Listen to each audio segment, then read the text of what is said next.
Hey guys, so we're going to be carving a pumpkin for Halloween. Today is Halloween, basically. And I'm going to be doing this pumpkin by myself because none of the kids want to do it with me. Now, I always end up carving the pumpkin by myself, but at least I make them or I force them to sit around me as I do it. But this year, I'm letting everyone chill out and I will be doing the pumpkin by myself. So let's take a look at how I begin. So now what we're going to do is we're going to begin by carving the top, okay? So I don't really ever use markers, like ever. I just kind of go around the top and I indent and I try to go in a circle to make the, let's say, the little hat or whatever, the cover of the pumpkin. I just make sure that it looks round so that way I can take it out. So I'm going to show you what that looks like. If you use a marker, it's even better because I guess if you are not experienced in doing this, that would be very helpful for you. So I'm going to show you what that looks like. So now I've gone around full circle and, whoops, this last part, and that's it. So you should have the top looking like this. Now what happens? You see it's still stuck because I have to dig it out. Nobody brought me a spoon, but I will get one now. But what I can do with the knife is kind of cut anything that I feel is attached. And then you see it starts rising up. So here we go. And now I have the cover or the hat of the pumpkin. So basically inside of your pumpkin you're going to see all the gook inside, and what you go doing is you go using a spoon to loosen all that gook. You should have a bowl and your spoon by now. I have everything flying all over the place. As you can see, I don't know if you're going to see it like this, you can kind of see if it's coming out. Now I loosened it up, so now I'm going to just use my hand and just pull at it and take everything out. This pumpkin is just pure seeds, let me tell you. Just pure seeds. I don't know how you can make a pumpkin pie with this, but all I'm taking out here is just pure seeds. It was as if it was hollow inside. So look, this is almost semi-done. So what I'm going to do is, I'm going to continue with the spoon to go against the edges as much as possible. So I'm going to move the bowl for this. And I'm going to put in all my might, and you can hear it scraping the sides of the pumpkin.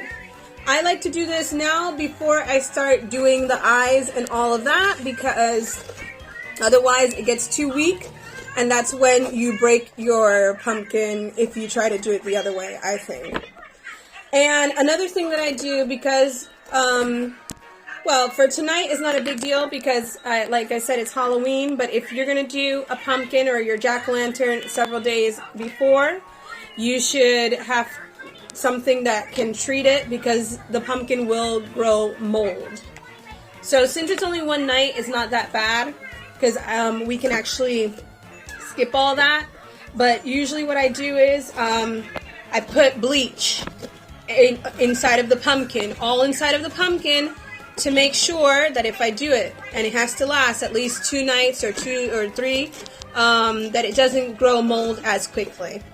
Okay, so that would be scraping out everything as much as possible, and then dousing or filling the whole thing with bleach and blow drying it. That's actually what I normally do if I have to keep it for a couple of days. We're not going to be doing that this year. It'll probably be there, and then as soon as it starts going to mold, I'll dump it by the 2nd on All Saints Day. So as you can see, I've hollowed out my pumpkin. This is what came out in the end. So it was a little bit more than what I thought. So like I said, I don't have to go too hard into hollowing it out because we're not going to have it so long, but it would be advisable to do so if you're going to keep it for more than a couple of days.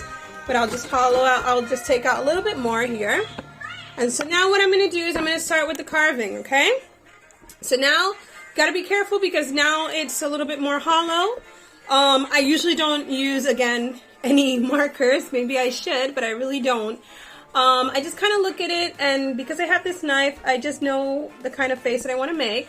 I kind of try to do the eyes a little bit higher up because you don't want the nose and the mouth to be too low. And I go doing the eyes. I usually do a slanted triangle, a cute triangle for the eyes. I'm going to show you now. So when it's like this, it's really easy because then you've already hollowed it out. You just kind of have to push it out. If it still has a little bit of gook, you can kind of go over it with the spoon later. But more or less, this is the first eye. Alright? And now I'm going to go over it, or I'm sorry, I'm going to go to the next eye. More or less the same idea. Not too close because you don't want it to get weak in certain areas if you do too much pressure. But more or less the same thing. Alright, there's the next eye.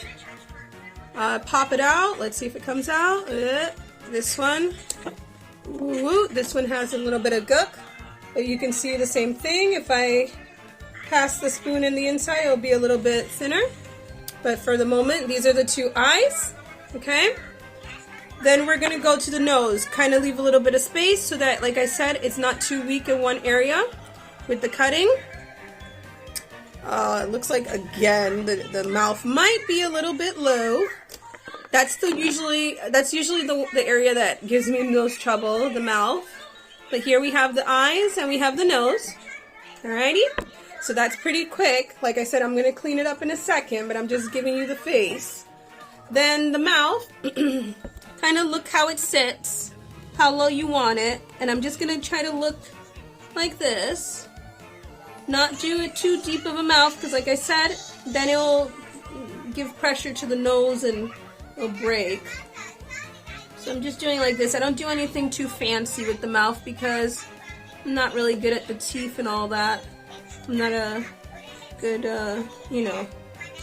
sculptor there, but I try to do my best. So there's the little mouth, and there's the little face. So now after I've done the face, so then what I'm doing is behind the eyes and the nose, I'm taking off the extra gook that was there, that was giving, those little stuff coming out of it. So this is gonna, you can do it just on one side, whatever. See, there's still more to thin out the wall there. Okay. Is there still gook? The mouth has a little bit of gook. And what you could do is, when you've done all of that, you can kind of just clean out the sides. But more or less, this is what your jack-o'-lantern should look like. Let's move all the spoon and all that, and let's see if you can see it. Alright, so now, just one moment while we put the candle in. So, I cannot find a candle in here that is this height. I actually have tall candles. I'm going to actually just light an incense stick just to give you an idea. And then we're going to turn off the lights. So get ready to turn off the lights. Turn it off if you want. And there you have it. Happy Halloween!